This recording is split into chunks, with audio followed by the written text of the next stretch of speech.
집권 4년 차이자 취임 3주년을 맞는 문재인 대통령 지지율은 고공행진을 이어가고 있고 집권 여당인 민주당은 이번 총선에서 말 그대로 슈퍼 여당이 되었습니다.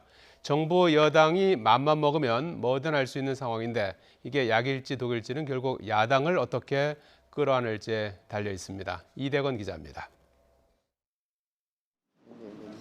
집권 4년 차로서는 이례적으로 문재인 대통령의 지지율은 고공행진입니다. 총선 전부터 오르기 시작한 지지율은 총선 직후 60% 중반 가까이 치솟았고 이후 약간 빠지긴 했지만 여전히 60%대를 유지하고 있습니다. 가장 최근에는 70% 선을 넘어 취임 3년째 대통령 지지도 가운데 역대 최고치를 기록했다는 조사 결과까지 더해졌습니다. 정부의 코로나19 사태 위기 관리 능력을 인정받고 올해 하반기에 다가올 경제위기 대응 능력에 대한 신뢰까지 얻어낸 결과로 보입니다. 대규모 국가 프로젝트로서 이른바 한국판 유지를 추진할 기획단을 신속히 준비해 주기 바랍니다. 취임 4년 차 정도면 역대 대통령이 의례 겪었던 레임덕 현상은 찾아보기 힘든 게 사실입니다. 이 같은 대통령의 높은 지지율에 집권 여당은 180석이라는 슈퍼여당 자격까지 얻었습니다.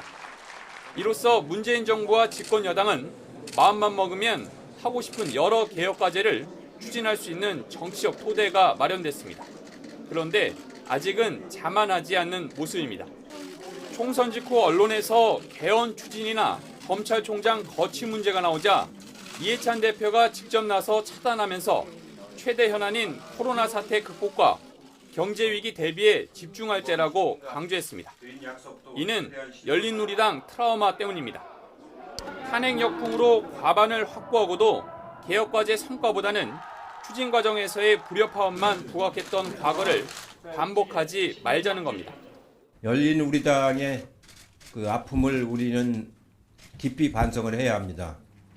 진실한 마음, 성실한 자세, 절실한 심정으로 결국 60%대 대통령의 지지율과 180석이라는 총선 결과가 내실 있는 정부 정책과 입법 성과로 이어지려면 야당과의 협치는 선택이 아닌 필수 과제입니다.